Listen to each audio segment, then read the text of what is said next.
नमस्कार बालमित्रांनो. सुनंदा आजीच्या गोष्टी सीझन 7मध्ये तुमचं खूप खूप स्वागत. आजची गोष्ट आहे ती सूर्यमालेतल्या 5व्या आणि सर्वात मोठ्या ग्रहाची, ज्याचं नाव आहे गुरु किंवा ज्युपिटर. हा ग्रह आहे पूर्ण गेशियस स्टेटमध्ये आणि अजून त्याची माहिती आता नक्कीच जाणून घेऊया. पण त्यापूर्वी ऐकूया अर्थातच AI निर्मित ही कविता. विशाल ग्रहांचा राजा गुरु, अवकाशाचा मान, वादळांच्या गर्दतेत दिसे, तेजस्वी रूप ते महान. हजारो चंद्र दिसे तयाच्या, सभोवतीच्या खेळात, सौरमालेचा मुकुट जणू की आकाशाच्या अंगणात. तर असा हा गुरु. पण का बरं म्हणतात त्याला गुरु? कारण सूर्यमालेतला हा सर्वात आकाराने मोठा असलेला ग्रह.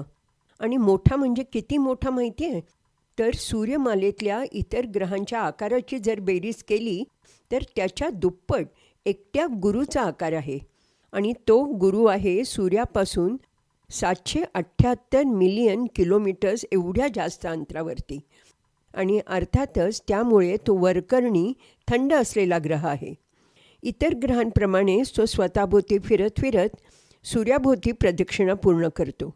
पण स्वतःची प्रदक्षिणा फक्त 10 तासात पूर्ण करतो. तर सूर्याभोवती प्रदक्षिणा पूर्ण करायला त्याला लागतात आपल्या पृथ्वीवरची 11.86 वर्ष, म्हणजे जवळजवळ 4383 दिवस. हा गुरु ग्रह सूर्याप्रमाणेच हेलियम आणि हायड्रोजन यांचा बनलेला आहे. त्यावर कोणताही सॉलिड सरफेस नाही. गुरूच्या पृष्ठभागावर खूप मोठी वादळं होत असतात आणि त्याचा वेग असतो जवळजवळ 640 किलोमीटर तासाला. आणि गुरूच्या पृष्ठभागावर आपल्याला जे पट्टे दिसतात ना, ते वादळात अडकलेल्या किंवा वादळात सरकत्या असलेल्या वेगवेगळ्या ढगांचे. तसंच ह्या गुरूच्या पृष्ठभागावर अजून एक खासियत आपल्याला दिसते, ती म्हणजे त्याच्या सरफेसवर दिसणारा लाल रंगाचा मोठा गोलसर असा आकार. खरं म्हणजे लांबून तो दिसतो आपल्याला एखाद्या ठिपक्यासारखा, पण त्याचा आकार आहे आपल्या पृथ्वीच्या आकारापेक्षा मोठा. आणि ही खूण आहे त्या भागात होणाऱ्या, अहोरात्र होणाऱ्या खूप मोठ्या चक्रीवादळांची. ह्या आपल्या गुरूचा रोटेशनल ॲक्सिस अगदी थोडा कललेला आहे, म्हणजे फक्त 3.13 डिग्रीज.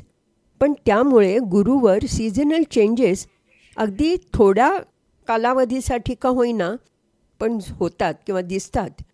गुरु स्वतःभोवती खूप कमी वेळात, म्हणजे फक्त 10 तासात फिरतो.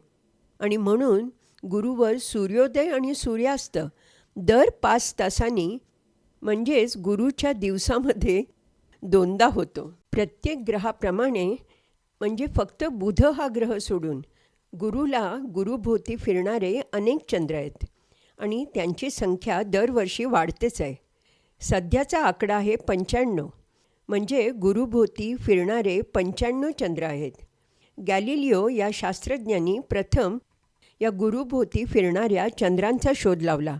अर्थातच तेव्हा त्याला एवढे चंद्र एकदम दिसले नाहीत, पण गॅलिलिओच्या सन्मानार्थ गॅलिलियन सॅटेलाइट्स असं त्यांचं नाव पडलं. ह्या गुरूच्या चंद्रामध्ये महत्त्वाचे आहेत ते म्हणजे एक IO. या चंद्रावर जागृत ज्वालामुखी आढळतात. नंतर आहे युरोपा. शास्त्रज्ञांना किंवा संशोधकांना या चंद्राच्या वरती दिसली आहे बर्फासारखी टोपी आणि त्याखाली पाण्याचे अवशेष असल्याची शंका निर्माण झाली आहे. त्याच्यामुळे येथे जीवसृष्टी होती की काय अशी शक्यता निर्माण झाली आहे. नंतर तिसरा आहे गायनामेड. गुरूचा हा चंद्र सर्वात मोठा चंद्र आहे. म्हणजे आपल्या सोलर सिस्टीममध्ये इतर ग्रहांना जे चंद्र आहेत त्या सर्वांपेक्षा आकाराने मोठा असलेला हा चंद्र आहे. आणि या चंद्रावर खूप मोठ्या प्रभावी असं मॅग्नेटिक फील्डसुद्धा, म्हणजे चुंबकीय क्षेत्रसुद्धा आढळलं आहे. नंतर आहे कॅलिस्टो. या चंद्रावर अनेक उंचसखल भाग आढळतात आणि म्हणून इथे सुद्धा समुद्र किंवा पाण्याचे साठे असतील का ही शक्यता निर्माण झाली आहे. गुरूच्या बाबतीतल्या अजून काही महत्त्वाच्या गोष्टी म्हणजे गुरूच्या भोवती 95 चंद्र तर आढळले आहेतच, शिवाय 4 कडी म्हणजे रिंगसुद्धा आढळतात. आणि या रिंग्ज बनलेल्या आहेत, अतिशय फेंट दिसतात त्या, कारण त्या बनलेल्या आहेत बर्फाच्या कणांनी. गुरु हा आपण पाहिल्याप्रमाणे सर्वात मोठा आणि तेजस्वी ग्रह आहे. त्यामुळे त्याच्याबद्दलचं कुतूहल अर्थात सगळ्यांना आहेच आहे.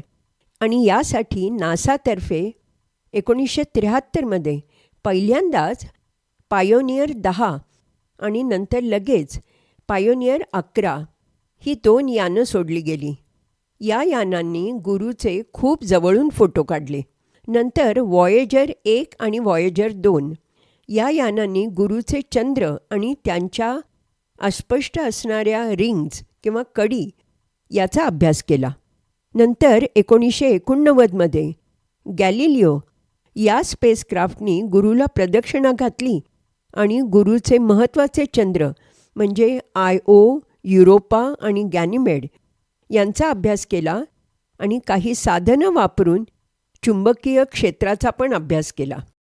नंतर 2011मध्ये जुनो आणि अगदी अलीकडे 2024मध्ये युरोपा क्लिपर या स्पेसक्राफ्टनी युरोपा या गुरूच्या चंद्रावरती पाणी किंवा समुद्र यांच्या खुणावरून पूर्वी तिथे पाणी असेल की काय असा शोध लावला. खरं तर गुरु या ग्रहाचा शोध घेणं, त्याचा अंतरंग जाणणं हे खूपच अवघड काम. आणि त्यातूनच गुरूवर होणारी प्रचंड वादळं, खूप तीव्रतेचं चुंबकीय क्षेत्र म्हणजेच मॅग्नेटिक फील्ड आणि गुंतागुंतीचं हवामान. पण तरीही शास्त्रज्ञ किंवा संशोधक यांचा प्रयास चालूच आहे. आणि त्याचं मुख्य कारण म्हणजे गुरूवर आढळलेली समुद्रासारखी पाण्याची शक्यता. आता जाणून घेऊया की या गुरु ग्रहाचा अभ्यास आपल्या धर्मशास्त्रांनी कसा केला आहे आणि या गुरुग्रहाचे माणसाच्या मनावर, शरीरावर काय परिणाम होतात ते. खरं तर गुरु म्हणजेच बृहस्पती.